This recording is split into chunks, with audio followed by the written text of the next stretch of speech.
जिस समय लक्ष्मण जी महाराज राम जी के साथ जाने के लिए मां सुमित्रा के पास में गए, जब राम जी ने कहा कि तुम्हें चलना है तो मां से विदा ले आओ, आहा क्या मां है, सुमित्रा जैसी मां, सुनीति जैसी मां। जब लक्ष्मण जी गए, कैसे आए बेटा? बोले भगवान ने कहा है कि मां से विदा ले आओ। तो जननी की आंखें भर आई। बोले मैंने जीवन भर तुझे पढ़ाया था कि मैं तो शरीर की मां हूं, असली मां तो तेरी जान की है। मैंने जीवन भर तुझे पढ़ाया, जीवन भर सिखाया कि तात तुम्हारे मातु वैदे। ये देह के जो रिश्ते हैं, देह के जो नाते हैं ना, इनको ज्यादा न मानना। मैं तो शुरू से कहती रही, लेकिन तू फिर भी मां के नाम पे मेरे पास आ गया, तुझे तो वहीं विदा ले लेनी चाहिए थी। बोले राम पूछते कि यहां क्यों विदा ले रहे हो, तो बता देना था कि वो तो देह की मां है, असली मां तो मेरी यही है। सच्ची मां वो है अपने से नाता तोड़े और अपनी संतान का राम से नाता जोड़े, माता जानकी से नाता जोड़े, हैं? जो अपनी संतान को इस मार्ग पे आगे बढ़ाए, सच्ची जननी तो वो है ना। लेकिन जब आ ही गए हो लक्ष्मण, तो मेरी कुछ बातें लेते जाओ। यहां से लौट के राम जी से कहना कि मैं गुरुजी के पास गया था। ये मत कहना कि मां के पास गया था। यहां से जाके मां जानकी को प्रणाम करना, उन्हीं से आज्ञा लेना। बोले फिर यहां आए हैं उसका उपाय बता रही हूं। बोले कहना गुरु के पास गया था। मैं तेरी मां नहीं हूं, मैं तेरी गुरु हूं। सच्चा गुरु कौन है? जो परमात्मा का भक्त से नाता जोड़ दे। बात समझ में आ रही है? भक्त का भगवान से नाता जोड़ दे, वही तो गुरु है। और वही काम मैं कर रही हूं। सुमित्रा कहती है वही काम मैं कर रही हूं, इसलिए मैं तेरी गुरु हूं। मां तो तेरी वैदे ही है, जानकी है। बोले यहां आए हो तो मेरी कुछ बातें ले जाओ। बोले बताओ। सेवा करने के लिए तुम जा तो रहे हो, पर सेवा धर्म कोई चना चवेना नहीं है जो यूं ही चबा लोगे। सेवा करना बड़ा कठिन है। बहुत से लोग सेवक का बिल्ला लगा लेते हैं ना कि हम सेवक हैं, हम स्वयं सेवक हैं। बिल्ला लगाना सरल है, किसी से रिश्ता बनाना सरल है, लेकिन निभाना, बोला करो भाई, हां कठिन है। बनाने में तो 2 मिनट लगती हैं, लेकिन निभाने में पूरी जिंदगी लग जाती है। सुनो, जब तुम जाओगे न साथ में, तो कुछ चीजें तुम्हारा पीछा करेंगी जो तुम्हें तुम्हारे धर्म से डिगाएंगी। उनसे बच जाओगे तो पार चले जाओगे, और यदि उनके किसी के भी अंटा में आए तो तुम वहीं से धड़ाम से गिर पड़ोगे। बोले क्या क्या है बताओ। राग रोष ईर्षा मद मोह, जन सपने हूं इनके बस हो।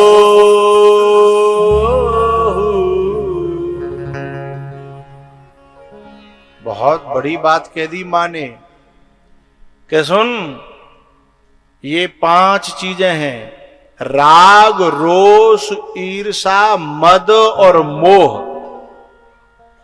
इन 5 के बस में सपने में भी मत हो जाना। अब जागृत की बात कही होती तो शायद बात सरल हो जाती। अच्छा एक बात बताओ भैया, स्वप्न में क्या अपना मन अपने बस में होता है? सपने में तो अपना मन अपने बस में होता ही नहीं है। अब लक्ष्मण जी को बड़ा धर्म संकट हो गया कि मैं जागृत में तो अपने इन चीजों से बच जाता, लेकिन सपने में भी इनके बस में नहीं होना है, तो कैसे बचेंगे? इसलिए लक्ष्मण जी ने मन में ये बात ठान ली कि 14 बरस तक न सोऊंगा और न सपना आएगा, और न सपना आएगा तो मेरा वचन पूरा हो जाएगा। तो रागो रोष ईर्षा मद मोह जनि सपने हूँ इनके वश हो। ध्रुव जी महाराज तप करने के लिए चले हैं, और ध्यान रखना हम जिस दिन यहां आ रहे थे तो हमें कहां जाना है हमको रास्ता ही पता नहीं था। तो इस बच्चे को ही तो फोन लगाएंगे जो हमें बुला रहा है, तो जब वो फोन लगाएंगे तो वो बताएगा कि गुरुजी इधर आ जाओ, इधर आ जाओ, इधर आ जाओ, इधर आ जाओ। और फिर वो क्या कहेगा, आप वहां तक आ जाओ, लेने के लिए मैं आ रहा हूं। यही तो होगा ना। मैं आपसे एक बात कहनी है मुझे, यहां कोई हमारी तरफ चल के आ रहा हो और वो रास्ता न भटक जाए, इसलिए हम भी कुछ दूर तक चले जाते हैं। हम एक साधारण से मनुष्य, लेकिन जो भगवान की तरफ चल पड़ा हो और वो रास्ता न भटक जाए, इस बात की जिम्मेदारी क्या परमात्मा नहीं संभालेगा? अवश्यमेव। जब कोई पहला कदम ठाकुर जी की तरफ रखता है, उसी क्षण ठाकुर जी सतर्क हो जाते हैं, कहीं भटक न जाए। जब भी मैं जाऊं इधर उधर को, जब भी मैं जाऊं इधर उधर को, रास्ता बताने का वो काम करे, मेरा कन्हैया मुझे प्यार करे। रास्ता बताने का वो काम करे, मेरा कन्हैया मुझे प्यार करे। सारा जमाना बदनाम करे, मेरा कन्हैया मुझे प्यार। कभी कभी हम लोग बहुत से यहाँ बैठे हैं, बहुत से ऐसे इसमें साधक होंगे जिनका कई बार मन करता होगा कि चलो बाबा जी हो जाए।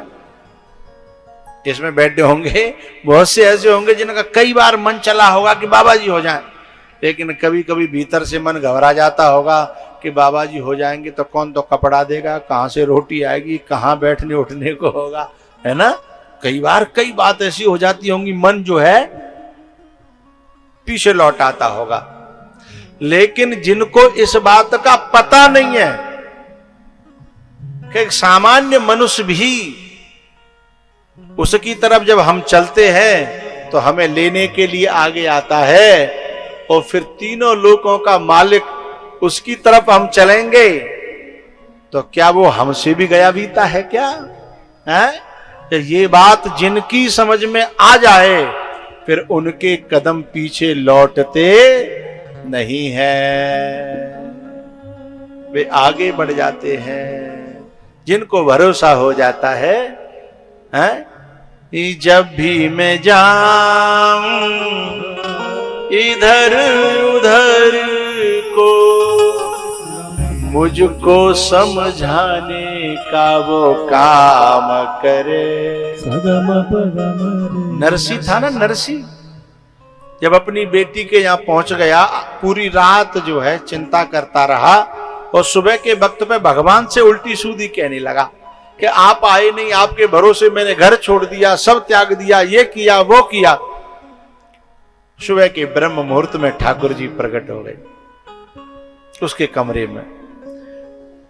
नरसिंह से बोले कि तुम्हें जो कहना है अब कहो हमारे सामने। बोले फिर पूरी बात उन्होंने कही कि मैंने तुम्हारे लिए ये किया वो किया वो किया और आप आए तक नहीं। तब भगवान ने मुस्कुरा करके कहा कि तुम्हारी बात पूरी हो गई? बोले हो गई। तो बोले मुझे 2-3 बातों का उत्तर दो। बोले बताओ। बोले एक बात बताओ, तुम जिस बैलगाड़ी को लेके आ रहे थे, बीच में तुम्हारे रथ का, बुग्गी का, बैलगाड़ी का पहिया फंस गया था रेत में। उस समय एक व्यक्ति आया था जंगल में से और तुम्हारी बैलगाड़ी को निकाल करके चला गया था। नरसिंह, वो कौन था? अब नरसिंह बोले मुझे तो पता नहीं है। अरे बोले थोड़ी दूर चल करके तुम्हारी गाड़ी खराब भी हुई थी, फिर एक जो है थैला में वो होता है ना बसूला, हाँ? बढ़ई के यहां पर जो सामान होता है सही करने का, है? वो लेकर के जंगल में एक व्यक्ति आया था, फिर तुम्हारी बैलगाड़ी को उसको ठीक करके गया जो टूट गया था पहिया। वो कौन था? नरसिंह बोला मुझे नहीं पता। बोले जब तुमको पता ही नहीं है तो फिर तुम कैसे कह रहे हो कि मैं आया नहीं था? तेरी निगाहें मुझे पहचान नहीं पाई। मैं तो आया था और तुझे सहारा भी दिया था। जब जब तू फंसा, जब जब तू उलझा, जब जब तू भटका, तब तब मैं आया। पर क्या मैं हर समय मुरली लेके आऊंगा? है क्या हर समय मैं तेरे लिए धनुष्मान लेके आऊंगा? पास रहता हूं तेरे सदा बावरे, तू ही पहचान पाए तो मैं क्या करूं? पास रहता हूं तेरे सदा बावरे, तू ही पहचान पाए तो मैं क्या करूं? तू मेरे पे इल्जाम लगाए जा रहा है, हैं? तू खुद बता, जहां जहां तेरे काम रुके वहां कोई न कोई आके बना के गया, वो कौन था? बोले मैं ही तो था, पर तेरी आंखें मुझे पहचान नहीं पाई। हैं? ठाकुर जी ने तुरंत जो है ध्रुव के निकले हुए पांव को पहचान लिया और नारद जी को भेजा, जाओ गुरु मंत्र दो मेरे बच्चे को। जब कभी जीवन में गुरु आता है ना तो भगवान ही भेजता है। बोलो शंकर भगवान की।